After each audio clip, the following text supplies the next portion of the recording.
Hola chicos, bienvenidos a la segunda parte de nuestra clase de tejido nervioso. Y nos habíamos quedado entonces en las dos poblaciones celulares que tenemos en el tejido nervioso. Las neuronas, como tal, que son la unidad estructural y funcional, y son las células excitables, las que van a conducir el impulso nervioso. ¿Bien? Y también las células gliales, que lo veremos en la siguiente cápsula, donde tendremos entonces también, veremos la distinta composición y también la distinta clasificación que existe entre las neuronas.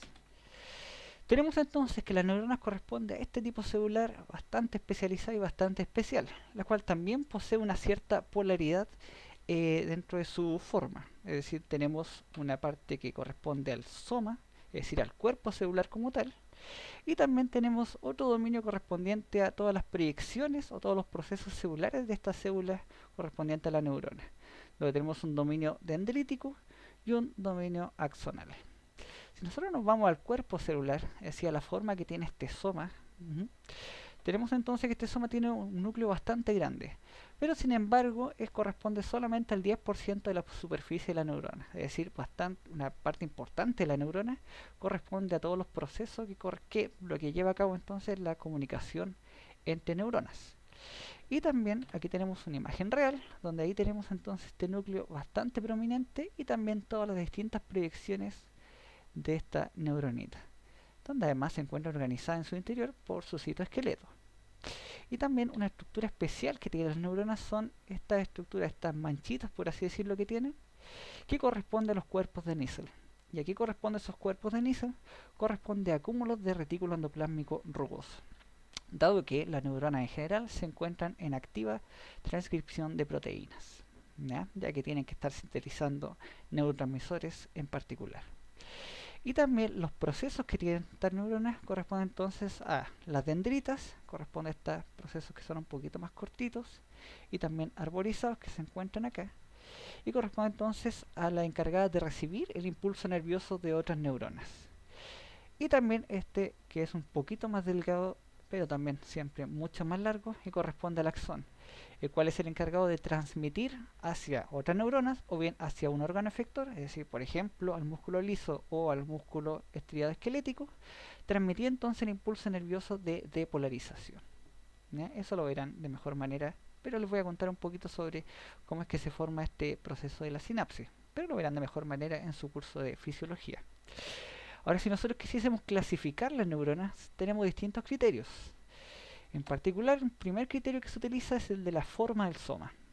Y ahí tenemos entonces la clasificación en neurona piramidal, que estas son típicas de la corteza cerebral, en particular de la corteza motora de la región 5, de la capa 5 de la corteza cerebral, donde tenemos entonces estas neuronas con una forma como de pirámide, como de triángulo, ¿ya? Con sus distintas entonces proyecciones dendríticas y su axón.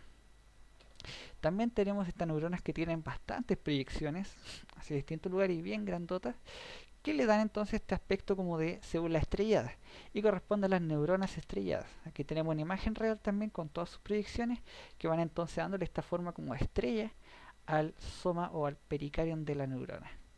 Y este un ejemplo son las neuronas de las astas ventrales o de la asta anterior de la médula espinal, las cuales tienen función fundamentalmente motora.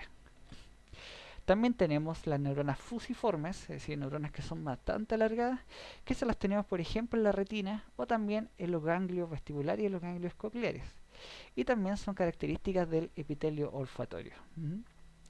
Y también las neuronas globosas, las que vamos a encontrar, en este caso estas neuronitas que son bastante grandotas, con forma como de globito, correspondientes entonces a las que se encuentran en el ganglio raquídeo, por ejemplo. Y otras neuronas que también son unas que me gustan mucho, que son bastante características del cerebelo, son las neuronas piriformes. Y da su nombre porque tienen esta forma como de perita, por eso es que se dice que son piriformes, ¿ya? Donde tiene entonces esta guatita y posteriormente esta parte, en el fondo este como penacho, donde están todas sus dendritas, ¿ya? Y hacia abajo de esta perita se encuentran entonces sus axones, ¿ya? Estas son neuronas bastante características de una capa del cerebelo correspondiente a la capa de Purkinje. Uh-huh. Otra forma de clasificarla también es según el número de procesos dendríticos. De ahí tenemos entonces las neuronas multipolares, las bipolares, las unipolares o también las pseudonipolares y también las neuronas anaxónicas, que es un tipo especial bastante más inusual de neuronas. Tenemos entonces que dentro, según el número de procesos dendríticos, tenemos las neuronas multipolares. Y aquí un ejemplo claro son las neuronas estrelladas del cerebelo, por ejemplo, de la capa molecular del cerebelo, y también las motoneuronas que se encuentran en el asta ventral de la médula espinal.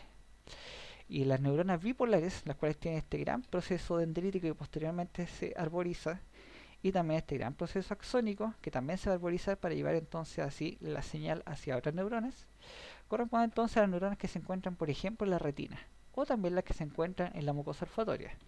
Un ejemplo muy bonito es este que se encuentra en esta microscopía de fluorescencia, donde tenemos entonces aquí el soma, y tenemos entonces una proyección dendrítica hacia arriba y esta proyección axónica hacia abajo. Entonces tenemos un ejemplo bien bonito ahí de lo que son las neuronas bipolares.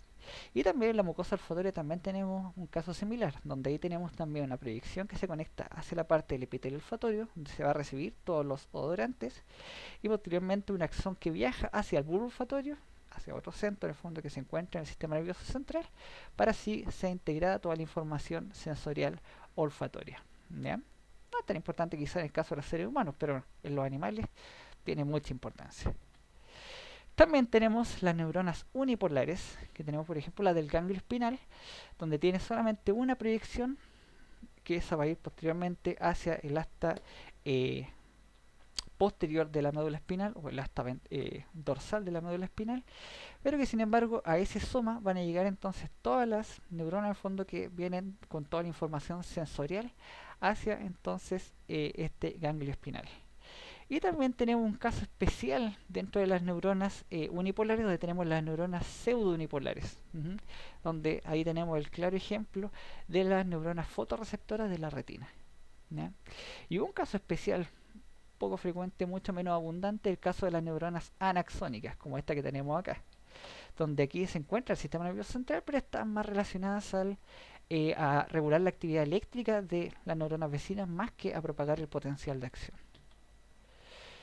Otra clasificación sería más bien fisiológica, es decir, en base a la función que tienen las distintas neuronas. Y aquí tenemos en particular las neuronas de función sensorial, es decir, las neuronas aferentes, las que van hacia el sistema nervioso central, o que proyectan su acción hacia el sistema nervioso central. Y aquí tenemos un ejemplo claro en el caso de los ganglios raquídeos o ganglios espinales, las cuales son estas neuronas globosas que presentan aparte, se encuentran acompañadas de este tipo celular que se llama las células satélites. Y eso entonces son neuronas que tienen función sensitiva, es decir, van a llevar, por ejemplo, un estímulo de dolor, un estímulo mecánico, etcétera, hacia el asta posterior de la médula espinal. También otro tipo de neuronas son no las que están en el asta posterior, que esta sería el asta posterior o asta dorsal de la médula espinal, sino que son las que se encuentran acá, el asta anterior o asta ventral de la médula espinal, que todas esas llevan las eferencias, es decir, toda la información motora, es decir, se van a contactar ya sea con músculo liso o también con el músculo estriado esquelético, para así evocar entonces una respuesta de contracción de ese músculo y así evocar entonces una respuesta motriz. ¿Ya? Y el último tipo es el de interneurona. También menos abundante, donde tenemos estas neuronas que son bastante más chiquititas, que lo que hacen es tener una función de relevo, ya sea sensorial o motor. ¿Ya? Es decir, van a relevar y van a solamente transmitir ese impulso, ya sea sensitivo o ya sea motor, hacia otros centros superiores. ¿Ya? Por ejemplo, hacia el sistema nervioso central. Y también una última característica también fisiológica, una segunda clasificación, es según la naturaleza del neurotransmisor. ¿Ya? Y ahí dependiendo si secreta por ejemplo la acetilcolina, la vamos a llamar colinérgica. Si secreta noradrenalina o adrenalina, la llamaremos noradrenérgica o adrenérgica. También las dopaminérgicas, que son las que se encuentran afectadas en el mal de Parkinson, que empiezan entonces, que son las que secretan dopamina, y también las que se encuentran alteradas en el caso de los cuadros de depresión mayor o de trastorno obsesivo compulsivo, las serotoninérgicas. También las que transmiten, por ejemplo, el GABA, ahí las llamamos GABAérgicas, las glutamatérgicas, las que van a secretar el glutamato, y así dependiendo de cada tipo de neurotransmisor. Una parte importante entonces y funcional, en el fondo lo que da la funcionalidad de la célula es transmitir, la capacidad de transmitir el impulso nervioso. Y esto se da mediante la sinapsis, mediante la comunicación que existe entre neuronas. Y los elementos de la sinapsis, en el fondo, para que se produzca esta comunicación, tenemos que tener entonces siempre una neurona presináptica, ¿ya? Es decir, la neurona que está transmitiendo este impulso nervioso, este impulso de depolarización. ¿Y en qué consiste ese impulso de depolarización? Básicamente, en palabras simples, es de que cuando se encuentra polarizada una neurona, se encuentra con todas las cargas positivas hacia afuera. Pero cuando se depolariza, pasan todas las cargas positivas por canales hacia adentro. Y eso va entonces a evocar cierta respuesta en la neurona. Y tenemos entonces de que esta neurona, la neurona presináptica, ya tuvo una cierta sinapsis o ya recibió un estímulo, ahí más hacia arriba, y lo que va a hacer entonces se depolariza. ¿Y qué hace? Lo que quiere es transmitir ese impulso de depolarización hacia la neurona postsináptica. Y para eso necesitamos entonces, en este caso, podría ser una sinapsis de tipo químico o de tipo eléctrico. La de tipo eléctrico tiene unos canales simplemente y se comunican ahí ambos citoplasmas. Pero aquí la que tenemos, la más importante y que más bonitas también, y que más van a ver dentro de su carrera, es el tipo de sinapsis química. Y lo que ocurre en este caso es que la neurona presináptica, mediante este estímulo entonces de depolarización, es decir, gracias a que ingresan todas estas cargas positivas, en este caso iones de calcio, va a generar ciertos cambios en el citoesqueleto y va a hacer entonces que estas vesículas que se encuentran acá, que están llenitas de neurotransmisor, van entonces a movilizarse hacia el terminal y van a fusionarse con la membrana plasmática de este terminal sináptico. Por lo tanto, como se van a fusionar esas vesículas con la membrana plasmática, van a secretar entonces su contenido de neurotransmisor hacia este espacio que se encuentra acá. Y ese espacio que se encuentra acá es lo que llamamos el espacio sináptico. ¿Ya? Pero ¿qué ocurre? Para que pueda actuar esta neurona postsináptica necesita tener necesariamente algún receptor que reciba a ese neurotransmisor. Eso es lo que llamamos entonces receptores postsinápticos. ¿Y qué hacen esos receptores postsinápticos? Van a recibir ese neurotransmisor, por ejemplo, acetilcolina, lo recibirán y eso va a hacer entonces que se cambie la conformación de los canales de iones. Y en este caso entonces lo que hace en este caso, por ejemplo, son los canales de sodio. Lo que hizo fue, se unió a la acetilcolina y eso hizo que se abrieran los canales de sodio para que ingrese entonces todos estos iones de sodio que traen cargas positivas y se depolarice entonces la neurona postsináptica. ¿Ya? Entonces así, a grosso modo, tenemos nuestra neurona presináptica que libera las vesículas sinápticas hacia el espacio sináptico, o más bien más que liberar las vesículas, va a liberar el contenido de las vesículas hacia el espacio sináptico, y esto va a ser atrapado entonces por los receptores de la neurona postsináptica, para que así entonces la neurona postsináptica también se depolarice. ¿Ya? Eso es entonces a grosso modo. ¿Y qué ocurre? Tenemos distintos tipos de sinapsis en base a cómo se están conformando estas sinapsis. Por ejemplo, puede llegar este axón de cierta neurona, puede llegar entonces aquí el axón que está envuelto con su banda de mielina, ahí les voy a explicar más o menos en qué consiste la banda de mielina, y va a llegar entonces a contactar este axón, este terminal sináptico, con el soma de la neurona. Esto entonces llamamos, como es la conexión entre el axón de la neurona presináptica con el soma de la neurona postsináptica, le llamamos que es una sinapsis axosomática, es decir, axón con soma. ¿Ya? Entonces tenemos entonces que contacta directamente el axón con el soma de la neurona postsináptica. Pero hay otros casos donde lo que hace el axón es llegar no al soma, sino que llega al componente especializado para recibir el impulso nervioso, a las dendritas.